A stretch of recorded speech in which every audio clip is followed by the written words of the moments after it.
অনশন করলে কি দলের নিবন্ধন পাওয়া যায়? আমাদের দলের নিবন্ধনটা অনেকের মাথা ব্যথা। তুই অনশন করতে করতে ওখানে মরে যা, যেখানে দেখবো দুষ্ট প্রার্থী আছে সেখানে বাইচ্ছা বাইচ্ছা একটা ভালো প্রার্থী খুঁজে দেবো। গতকালকে আপনার দলের নিবন্ধন পেয়েছে, শুরুতে একটু দলের নিবন্ধন ইস্যুতে জানতে চাই যে আসলে নিবন্ধন পাওয়ার পরে কি ভাবছেন বা কি করবেন সামনে? প্রজাপতি মার্কা পেয়েছি আমরা। প্রজাপতি মার্কা অনেক কষ্ট হয়েছে। আল্লাহ, এত মানুষ বিরোধিতা করে, মানে কোনো একটা দল নিবন্ধন পাবে বিরোধিতা করতেছে, দাবি করে, অনেকে বিরোধিতাও করে। তার মানে আমাদের দলের নিবন্ধনটা অনেকের মাথা ব্যথা, অনেকে অখুশি হচ্ছে। আবার কয়েকজন তো এমন, মানে কয়েকজন না, অনেক মানুষ কমেন্ট করেছে যে তুই অনশন করতে করতে ওখানে মরে যা, এইভাবে বলছে। অবশ্য অনেকের দোষ কি, আমাদের সচিব মহোদয় বলছে 522 ঘন্টা অনশন করলেও কিছু করার নাই। অবশ্য আমরা ঠিকই অনশনের মাধ্যমে আমরা নিবন্ধন পাচ্ছি না। আমাদের অনশনটা ছিল বিষয়টা এরকম যে আমাদের কথাটা শোনে না কেন, আমরা কিছু বলতে চাই, জানাতে চাই, একটা ভুল হচ্ছে এখানে, সেই ভুলটা সংশোধন করা দরকার। তারা ভুল করছে, আমরা এইটা বলার দাবি নিয়ে আমাদের মূল কনসেন্ট্রেশন ছিল যে কথা কেন বলে না, তাদের কাছে কেন আমরা যাইতে পারি না, এইটাই অনশনের মূল বিষয় ছিল। গতকালকে আপনাদের যে দলের নিবন্ধন দিয়েছে, সেই নিবন্ধনের যে মূল প্রক্রিয়াটা সেটা কিন্তু অনশনের পরেই হয়েছে, সাধারণ মানুষ কিন্তু সেটাই বলছে। আমার প্রশ্নটা হচ্ছে যে অনশন করলে কি দলের নিবন্ধন পাওয়া যায় বা সামনেও কি আরও কেউ পেতে পারে এরকমটা করলে? দেখুন, আমি কিন্তু নিবন্ধন পেয়ে অনশন ভেঙেছি এরকম না।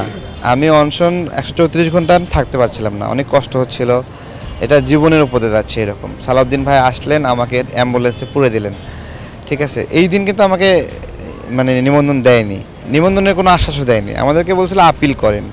তা আমরা আপিল করলাম কি দিয়ে?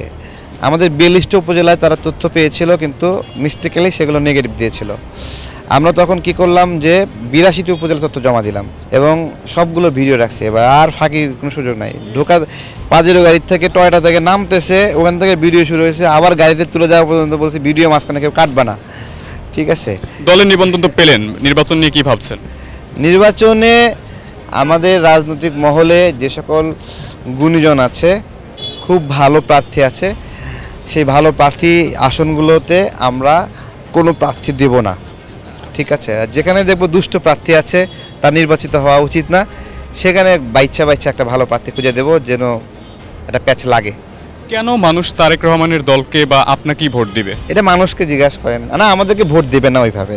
এখনও আমরা তো শুরু করলাম, আমাদের যখন বয়স মির্জা আব্বাস ভাইদের মতো হবে, সালাউদ্দিন ভাইদের হবে, তখন দেখবেন যে আমাদের আলাদা একটা শক্তি তৈরি হয়েছে। নিবন্ধন পেলেও এখনো আপনারা ক্যাপাবল না, এটাই মনে করছেন? কেবল শুরু হলো না, একটা সন্তান জন্ম নিয়েছে, এখন যদি সঙ্গে সঙ্গে দৌড়াতে বলেন তাহলে তো দৌড়াতে পারবো না। আমরা আস্তে আস্তে হামাগুড়ি দিচ্ছি, এক সময় হাঁটবো, দৌড়াবো এক সময়, ঠিক আছে। দল নিয়ে ফিউচার প্ল্যানিংটা কি? কোনো ফিউচার প্ল্যান নাই।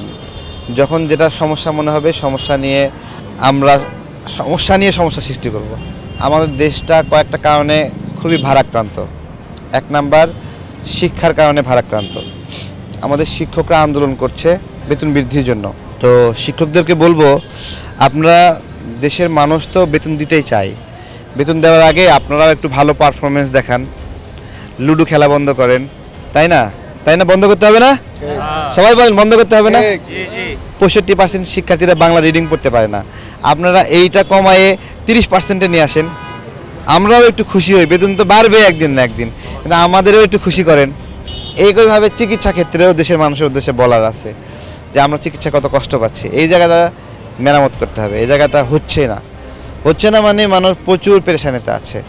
এই দুটো জায়গাতে, শিক্ষা এবং চিকিৎসাতে আমরা যদি ঠিক করতে পারি তাহলে আমার দেশটা বদলে যাবে। মানুষ, একটা হলো রোগের কষ্টেই হয়, আর একটা হলো জ্ঞানের কষ্টে। এইটাই সবাইকে এই জায়গাতে আওয়াজ তুলতে হবে, তাহলে দেশ ভালো হয়ে যাবে।